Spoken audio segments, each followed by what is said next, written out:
ہمارے سوائے سندھ کے وزیر کے علاوہ کسی وزرائے اعلیٰ میں سے کوئی جنازہ پڑھنے نہیں گیا۔ بہرحال وہ عوام سے محبت کرتے تھے اور عوام ان سے محبت کرتی ہے اور کرتی رہے گی جب تک پاکستان رہے گا، اور تا صبح قیامت پاکستان رہے گا اور ڈاکٹر صاحب کا نام بھی رہے گا۔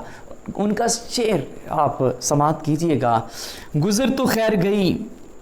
تیری حیات قدیر، ستم ظریف مگر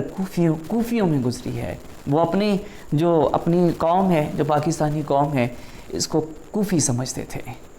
ان کو کوفی خیال کرتے تھے کہ ایک اتنا بڑا محسن جس کو کوئی پروٹوکول نہیں دیا گیا، جس کے ساتھ قیدیوں والا سلوک کیا گیا۔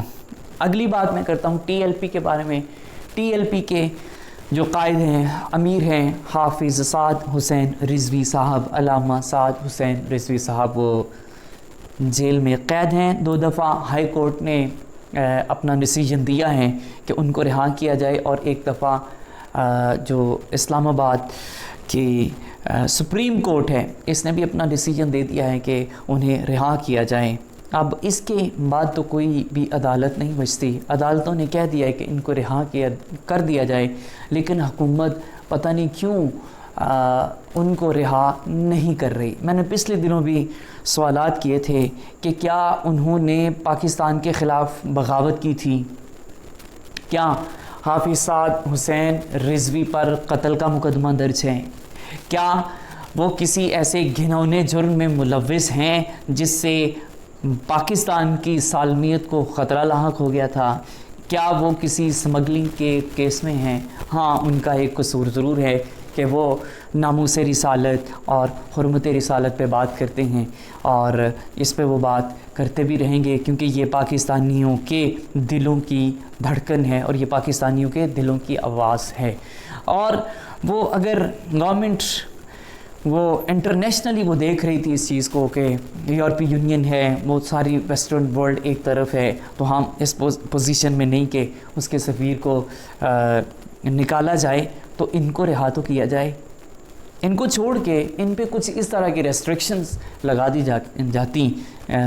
تو کام چل جاتا، ایسی ریسٹرکشنز لگا دی جاتی جس سے یہ ہے کہ حکومت کے لیے کوئی مشکلات پیدا نہ ہوتی۔ اب اس معاملے کو بڑھا کر اشتعال انگیزی کی طرف لایا جا رہا ہے، تو اس سے خدارہ بچیے، خدارہ اس سے بچ جائیے۔ اللہ تعالیٰ میرے ملک کی خیر کرے، اللہ تعالیٰ آپ کا، میرا، ہم سب کا حامی و ناصر ہو۔ السلام علیکم ورحمۃ